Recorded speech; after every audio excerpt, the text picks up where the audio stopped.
Hello mga ka-Province Life, welcome back po muli sa ating munting channel. I-update ko lang kayo sa ating babuyan, sa ating manukan.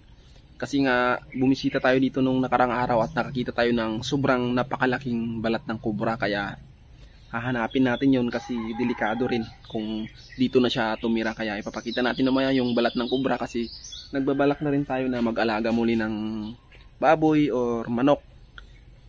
Kaya kailangan ko sanang linisin.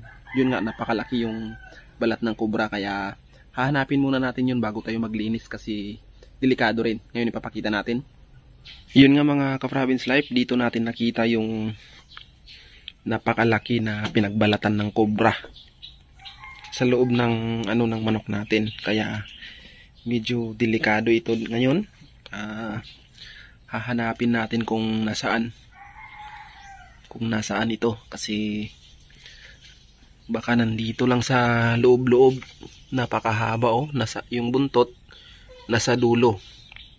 Yan. Nasa 1 metro na yan. Mamaya ipapakita natin yung ulo niya kasi lumabas doon sa kabila. Titignan natin. Yan cobra talaga napakalaki. Ang haba pa ng dulo doon sa loob. Nandito yung ulo niya. Sa kulungan natin dito dati.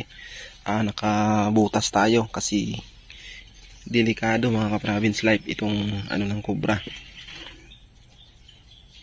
Yan yung ulo niya. Medyo nag-iba yung posisyon ng ulo niya mula nung kahapon kasi kahapon to natin nakita. Yan ang haba. Nalukot kagabi ay kahapon nandito. Dito umabot yung ulo niya. Pero medyo nag-iba kasi siguro dinaanan ng daga or Yan, at inayos natin. Talagang napakahaba. Ang haba. Siguro ito ay nasa 1 kalampakan. Plus yung nasa loob ay 1 metro. May buntot pa sa loob. Hindi pa natin nakita kung gaano kahaba. Dito galing yung buntot sa ilalim ng kulungan na to. Wala naman akong nakita na yung balat lang yung nakikita ko. Baka sa iba siya tumira or nagbutas siya dito. Check lang natin sa palibot. Ito yung kulungan dati sa loob.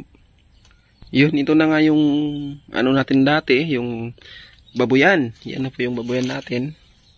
At ito naman yung manukan. Dahil hindi na tayo palagi dito dahil wala pa tayong alaga. Yun, binahayan na ng kobra dahil sa sobrang napakainit ng panahon mga ka-Province Life. Salamat kasi umulan na ng magkasunod na 2 gabi.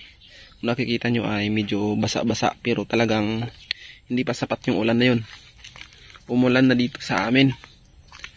Pero yun, dahil nga dun sa sobrang napakainit ng panahon, dito namahay yung mga kobra.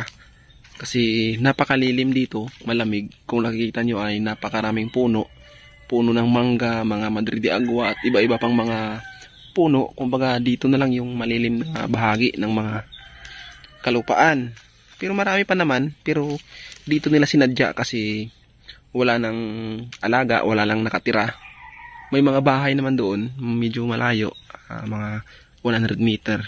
Pero talagang dito pinili ng kobra na manirahan. Pero hindi natin alam mga ka-Province Life kung tumira ba siya dito or dito lang siya nagbalat. Kaya maghahanap tayo. Pero tingnan lang natin. Wag natin kasi delikado rin. Yan na lang yung mga tumubo na naputol na mga puno. Ang ganda ng mga Madrid de Agua na pagkakatubo niya. Yan. Marami pa tayong mga Madrid de Agua sa mga gustong umorder dyan. Chat lang po kayo sa Facebook natin. Mamaya i-update natin yung kulungan ng baboy natin. Yan. Grabe yung balat ng kobra. Malaki pa siya dito mga Province Life Parang mas malaki siya sa kamay ko. Kasi sobrang laki talaga. Malaki na siya kumbaga nasa 2 metro na yung haba niya Yan, ito naman yung baboyan natin. Kung dati ay may net dito na nakaharang sa mga manukan, wala na, tinanggal na.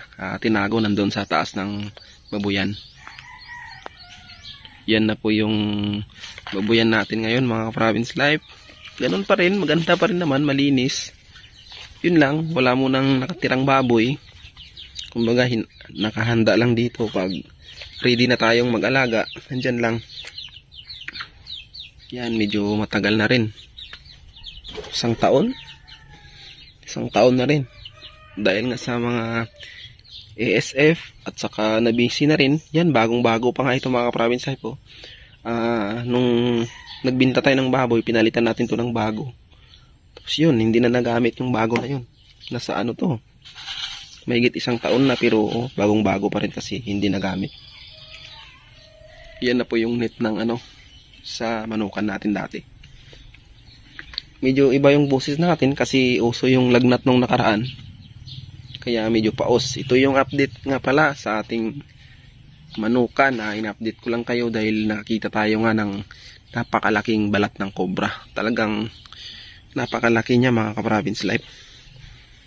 Siguro parang kamay ko na. Kamay na ng mga yan talagang napakalaki sobrang laki. Nakakatakot. Nakita ko to kahapon ng mga alas 4, kaso medyo madilim na. Kaya hindi ko na binidyo. Kaya binalikan ko ngayong umaga para mas makita ko. Kasi nakakatakot yung medyo madilim na eh. Yan siya, ang laki niya talaga Malaki pa siya dito sa stick na hinawakan ko. Yan ang haba.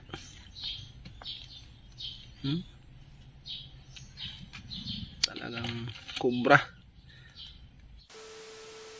Yun nga, maraming salamat mga ka-province life at umabot na tayo ng 20,000 subscribers. Maraming salamat sa suporta nyo mga ka-province life, dahil sa inyo ay nagpapatuloy tayo at dahil nagugustuhan nyo yung ginagawa natin, kaya pinagpapatuloy natin yung ginagawa natin dito sa farm. Maraming salamat sa laging nagko-comment, laging nagpapa-shoutout, at sa mga OFW na laging nandyan, at saka sa mga silent viewers natin na sumusuporta palagi sa channel natin. Maraming salamat sa inyo mga ka-province life.